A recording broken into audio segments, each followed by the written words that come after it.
మాంసాహార ప్రియులు అత్యంత ఇష్టంగా తినే చెరమేను చేప వచ్చేసింది. ఉభయ గోదావరి జిల్లాలోని ఈ చేపలు చాలా ఫేమస్.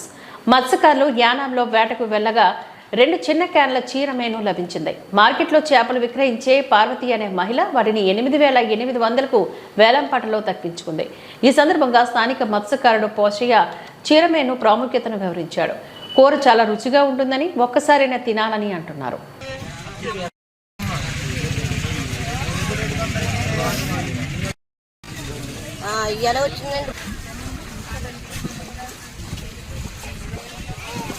గోదావరి వైన్సీ కంపెనీల వల్ల ఈ ఏట కూడా మా మత్స్యకారులకి చాలా అరుదుగా దొరికేది. గోదావరిలో మాకు పులస మేజూలో వరదజానే పడేది. ఈ వైన్సీ సంపద వల్ల మాకు ఈ చేప అనేది, పులస అనేది చాలా తక్కువ అయిపోయింది. మాకు సెప్టెంబర్ అక్టోబర్లో నవంబర్ దాకా పడేది మాకు సీరమని. అందరూ కూడా అతి ఇష్టంగా తినే ఒక చిన్న క్యాన్ ఒకటి, పెద్ద క్యాన్ ఒకటి దొరికింది. చిన్నగానేమో 3,000 చిల్లర కొట్టారు, పెద్దగానేమో 5,000 చిల్లర కొట్టారండి. ఇక్కడ నుంచి మళ్ళీ మాకు ఈ దీపావళి దాకా కూడా మాకు అరుదుగా దొరికే చీరమని చాలా ఇష్టంగా తింటారు.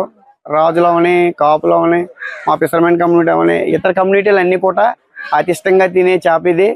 మాకు ఇది గోదావరికి వచ్చిందంటే మా మత్స్యకారులకి ఈ 2 నెలలు కూడా చాలా ఆనందంగా దీన్ని కష్టపడడం అనేది జరుగుతుంది. ఈ మార్కెట్ నైట్ 9 నుంచి దాదాపు లేదంటే 10 వరకు కూడా జరుగుతూనే ఉంటుంది.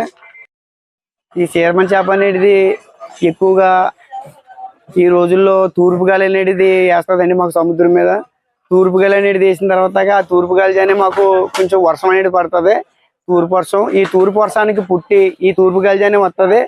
దీని ప్రత్యేకత ఏంటంటే చిన్న సైజుగా ఉండి పెద్ద సైజు అయ్యే వరకు కూడా ఇది కంటిన్యూ వెళ్తానే ఉంటుంది. రాజమండ్రి వరకునే ఇది బాగా అరుదుగా దీన్ని కొన్నిదైతే కోటిపల్లి వరకు కొంటారండి. కోటిపల్లి కానించి దీన్ని విలువ అనేది చాలా తక్కువ. ఇంకెక్కడి నుంచి కిందకే దీన్ని విలువండి.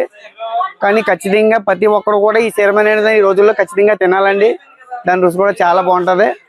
ఈ ప్రతి ఒక్కరికి కూడా మేము తినాలని మనస్ఫూర్తిగా కోరుకుంటున్నాం.